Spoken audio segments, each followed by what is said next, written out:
a compound of xenon and fluorine is found to 53.5% Xe. What is the oxidation number of xenon in the compound? ठीक है, ये question important है, तो अच्छे से समझना क्वेश्चन को। क्वेश्चन में क्या बोला हुआ है हमको कि 53.5% क्या है हमारे पास जेनोन। तो मैं ऐसा बोल सकता हूँ कि जो रिमेनिंग 100 में से रिमेनिंग जो होगा वो फ्लोरीन के लिए होगा। ठीक है, तो क्या होगा 100 माइनस 53.5%, तो रिमेनिंग कितना होगा, इट विल बी 46.5%। तो ये हो गया जेनोन का और ये हो गया मेरा फ्लोरीन का। यहाँ तक समझ में आ गया क्या बोल रहा हूँ। तो अगर हम एज्यूम करते हैं कि जो टोटल कंपाउंड है उसका टोटल वेट 100 ग्राम है, कंपाउंड का वेट कितना है 100 ग्राम, तो वो 100 ग्राम के अंदर 53.5 ग्राम क्या होगा, जेनोन होगा, और 46.5 ग्राम क्या होगा, फ्लोरीन होगा। अब मैं क्या करूँगा, नंबर ऑफ मोल्स निकालूंगा। क्या निकालूंगा मैं, नंबर ऑफ मोल्स। तो कैसे निकालता है, तो जेनोन का एटॉमिक वेट हमको लगेगा, तो जेनोन का एटॉमिक वेट होता है 131.29, या तो इसको 131 ही ले लो। फ्लोरीन का एटॉमिक वेट होता है 18.9, दैट इज 19। तो नंबर ऑफ मोल्स कैसे निकालेंगे, number of moles of xenon equal to mass upon molar mass. Mass कितना है हमारा 53.5 अपॉन 131, कितना है हमारे पास 53.5 अपॉन 131। यहाँ तक क्लियर हुआ। Number of moles of fluorine क्या होगा, दैट इज 46.5 अपॉन 19।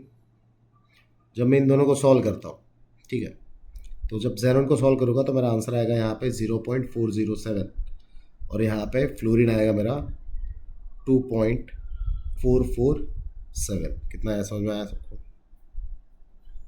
क्लियर है। यहाँ पे क्या किया हमने, यहाँ पे जेनोन कितना है मेरा 0.407 और फ्लोरीन का नंबर ऑफ मोल्स कितना है हमारा 2.447, मतलब ऑलमोस्ट तुम 2.5 इसको कंसिडर कर सकते हो।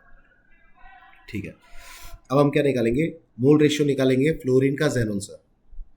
हमको क्या निकालना है यहाँ पे, मोल रेशियो, कि यहाँ पे कौन कितना मोल में प्रेजेंट है। अभी मोल रेशियो कैसे निकालता है, तो यहाँ पे मैंने क्या बोला, मोल रेशियो तुमको निकालना है किसका, फ्लोरीन का जेनोन के साथ। तो नेक्स्ट स्टेप है mole ratio of fluorine to xenon. Fluorine का कितना है, फ्लोरीन का है दैट इज 2.447 अपॉन 0.407। इसको जब मैं सॉल्व करता हूँ तब मेरा आंसर आता है 6। इसका आंसर क्या आता है मेरा 6। इसका मतलब क्या हुआ कि मेरे पास फ्लोरीन कितने मोल्स रहेंगे 6 और जेनोन कितना रहेगा 1। तो मेरा कंपाउंड क्या हो गया XeF6।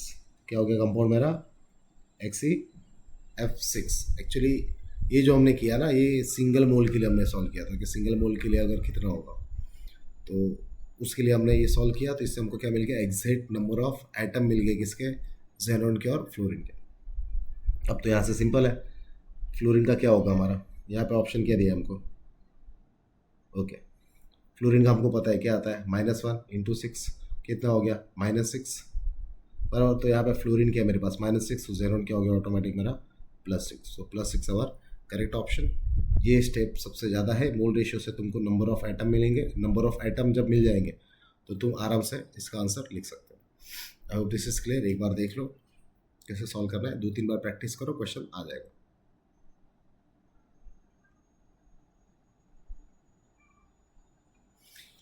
So D is our correct option. I hope this is clear.